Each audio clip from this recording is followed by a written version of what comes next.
Hi everyone, my name is Emily Avery and I am one of the rangers here at Chickamauga and Chattanooga National Military Park. Today we have our second series in the Junior Ranger program for the year.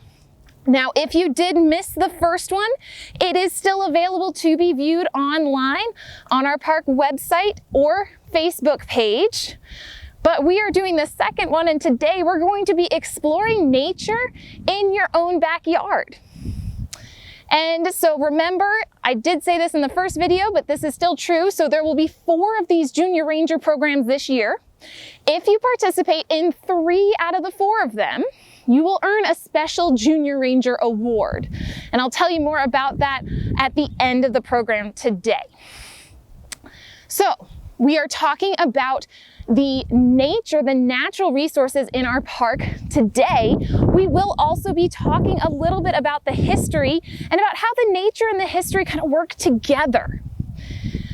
I'm sure for the past year, a lot of us have maybe been getting outside a little bit more since we've been doing school from home. We haven't been able to do the things that we've normally gotten to do. And so hopefully we've been able to get out and explore. And we've been able to enjoy the beauty of nature, the greenery, the things that are blooming. And it's also really good for our mental health. It's good for us to get out and breathe air and this outside fresh air, get some exercise, and just kind of get out of the house for a little bit. Now, the cool thing about today is we're going to be talking specifically about some types of plants that live here at the battlefield that are native to this area. And so if you live in this Tennessee, Georgia, Alabama area, they're also native to where you live. And as we learn more about the nature around us, just like as we learn more about the history around us and the history of our park, it helps us to appreciate it even more. And so that's what we're going to be doing. So speaking of the history, right now I'm standing here in front of the Craven's house. So it's that white house right behind me. And so the Cravens lived here before and during the war. And on November 24th, 1863, the Battle of Lookout Mountain is going to bring fighting right to this place. Now, like I said, the Cravens were a family that lived here, and before the battle, they actually had an orchard. They had an orchard of different fruit trees. So maybe you've been apple picking or maybe you went peach picking with your family. That's like the type of trees they had right here. And they had these trees, they helped provide them with food. And we're actually standing kind of in the middle of where their orchard would have been. And so the orchard would have been kind of in this area. It also would have been over here, kind of down and into the next wide open space that you're going to have to trust me is kind of over these brambles here. And of course, you'll notice there aren't any fruit trees here anymore. And that's an example of how nature changes over time. There's different vegetation, different types of trees that grow in this place than could have grown or did grow back during the Civil War or even earlier than that. And so even that's a way that nature and history can interact. As we learn more about the history of a place, the nature can help us understand how things changed or how the people had to adapt to that nature, this area, and how they interacted with it. And we're going to talk even more about that in a little bit. Well, let's talk about something that actually grows here right now. At the beginning of the video, you saw, and you might be able to see right now, there's a lot of these little light pink flowers on the ground. Now, those flowers have a name. They're called spring beauty, and they bloom very early in the spring. And I'm going to show you a picture of what they look like up close.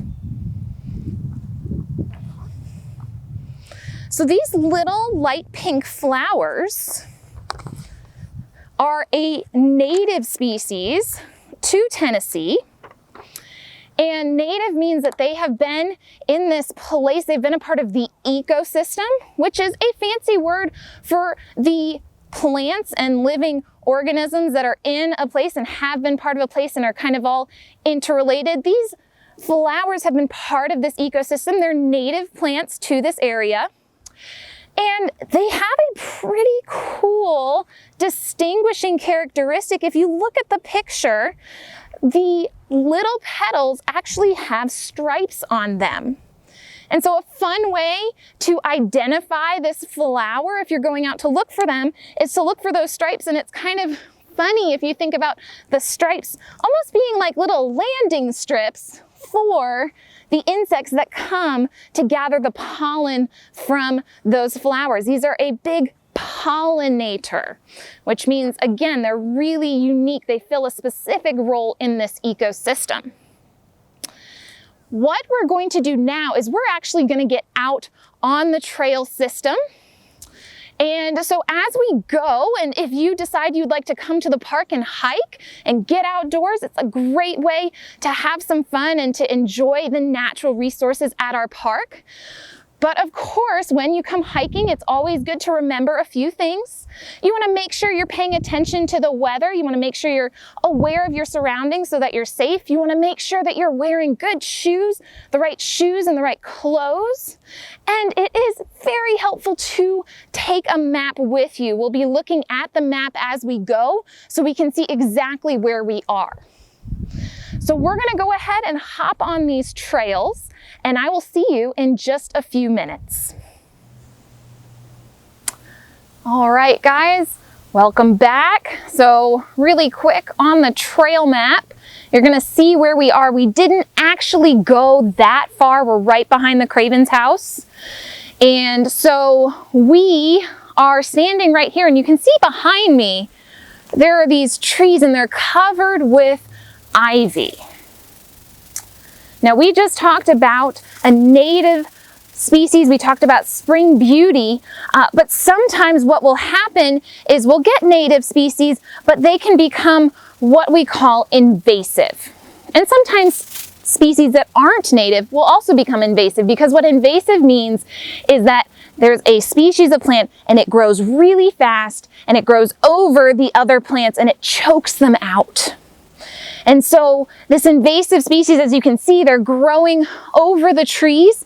And I mean, if you imagine if you were a plant, how would you feel if another plant tried to kind of grow over you?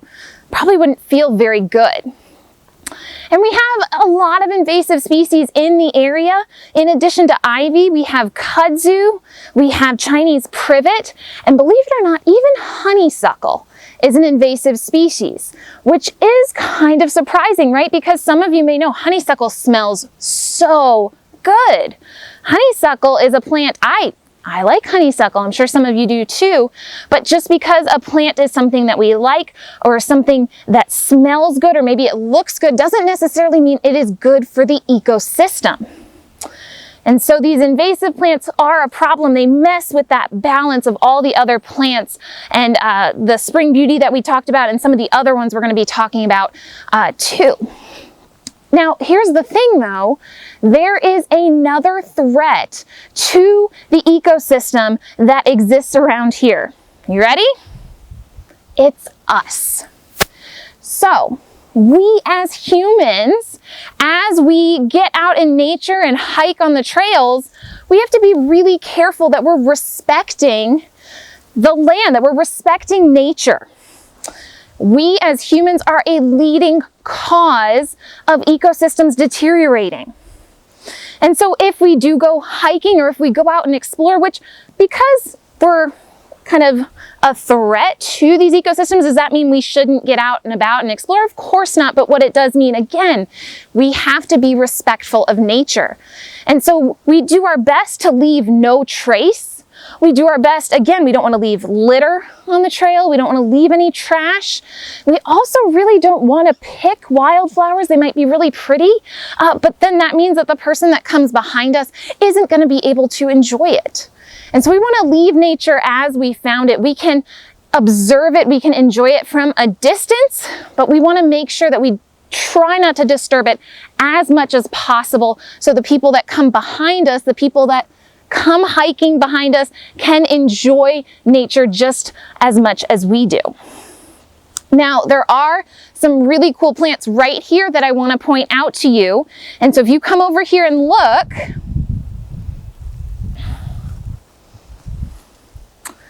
we have these plants right here, and you'll notice their leaves are two different shades of green. They're two-tone, which is kind of cool. There are 3 of them, and you'll notice, you may be able to see that there are multiple little growths of them here. These plants are called Trillium. Now, Trillium is special because it is what we call endemic to this area.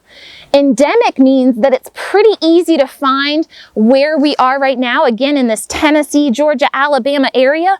But actually, if you find it anywhere else, it's very rare. You also might have noticed that we do have a stalk right here in the middle of this growth, this little piece, and that's actually going to be a really pretty flower. And so just like our spring beauties, Trillium actually bloom. They bloom in the early spring. Another plant that's growing right next to the Trillium is this one right here. This plant is called a Christmas fern. Now, a fern is a unique type of plant because when it reproduces, when it grows and moves other places, instead of doing that with a seed, which I'm sure you guys have planted seeds, you know what seeds look like, they actually reproduce with spores. So that's very unique to ferns. And this Christmas fern, the way we can identify the Christmas fern is going to be by the shape of the leaf. And so the shape of this leaf is going to be kind of like a boot. It comes around and then it has a notch on the bottom. So the Trillium we were able to identify by how many leaves and the color. The Christmas fern we can identify by the shape. Every plant has its own unique characteristics that we can use when we're in nature to identify them. And so we're going to identify even a few more plants as we continue to go hiking. We're going to head on a little bit further on this trail behind me, and we're going to stop and we're going to see some other places that nature and history actually interact. So let's go check that out. All right, everybody, welcome back. We have moved further down on our trail. We're actually on the Rifle Pits Trail now on Lookout Mountain. And so we started at Craven's house. We moved behind Craven's house, and now we walk down the Rifle Pits Trail, and we are here, and you can see behind me, there's a sign. And this sign says, heavy slashings of timber outside of works. So we're on the Rifle Pits Trail. It's named for the rifle pits, these works that are here that you see that extend both sides of me. It goes all the way down this way as well.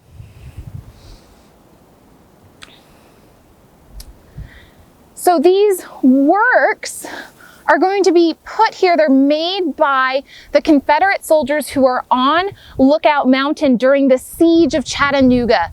So in October and November of 1863, right up until the battle on November 24th, there are going to be Confederate soldiers here. They're going to be defending the mountain. And so they are going to use the nature, the natural resources to build these fortifications, to build these works to help protect them.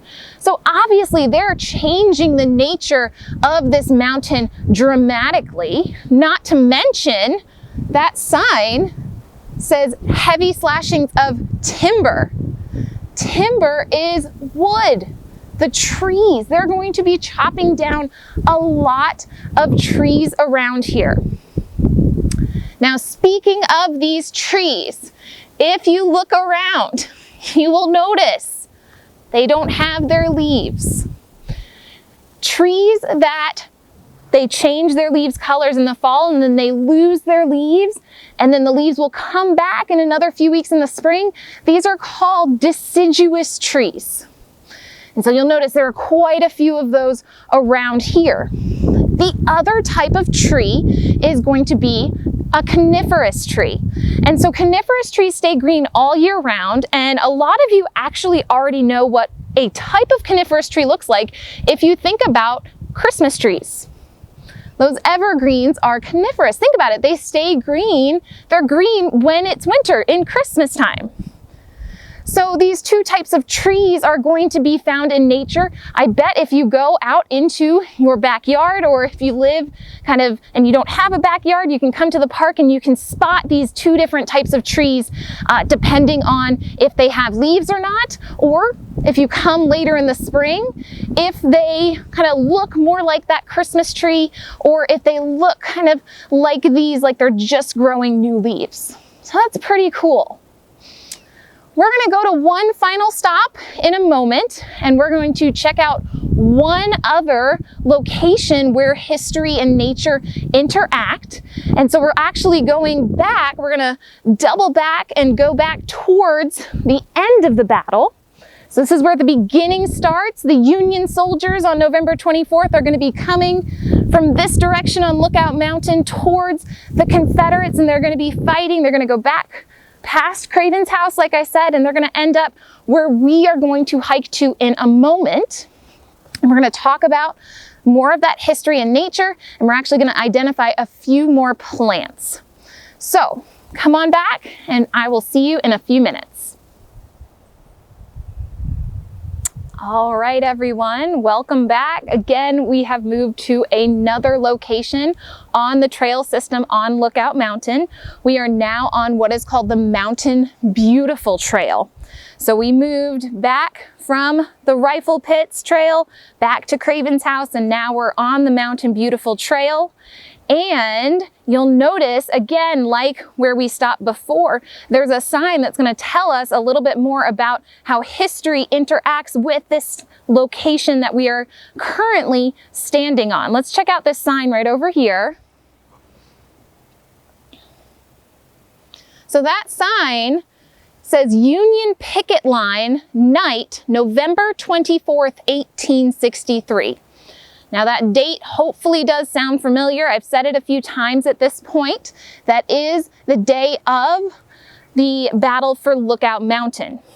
And so this is going to be where the Union soldiers end up in the evening on November 24th. And it says picket line. A picket line is a military term for a thin line of soldiers here. And so the Union are going to fight. They're going to come around the mountain, actually just past where we were, past Craven's house to this point. And the Confederates are going to eventually retreat from the mountain, and they're going to head on over to Missionary Ridge, where there's going to be a battle on November 25th, the next day. So that's how the battle takes place. And again, it's kind of amazing. We're out here, we're in nature, we're enjoying this beautiful weather, but we're also standing on some pretty amazing ground. And the more we know about it, the more we can appreciate it. There is one more plant that I want to show you before we decide that we're going to call it a day, and that is going to be a holly plant, American holly. And so it's actually going to be behind me over here. It's actually right behind that tree. So if you want to come with me, let's go ahead and check that out.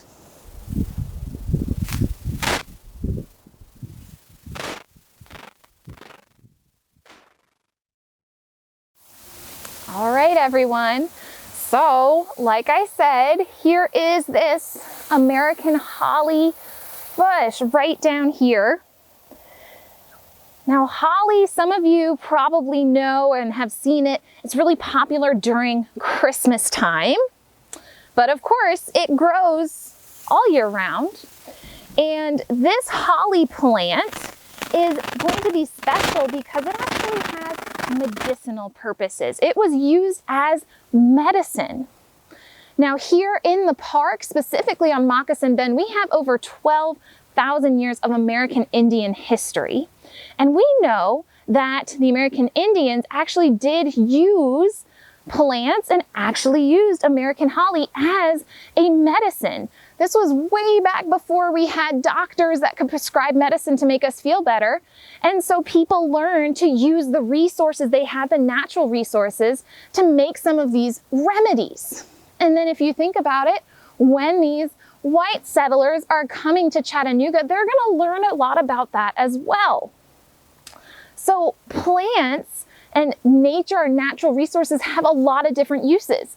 Back when we were at the Rifle Pits Trail, remember we talked about how the Confederates were using the nature, were using those resources to build things to protect them.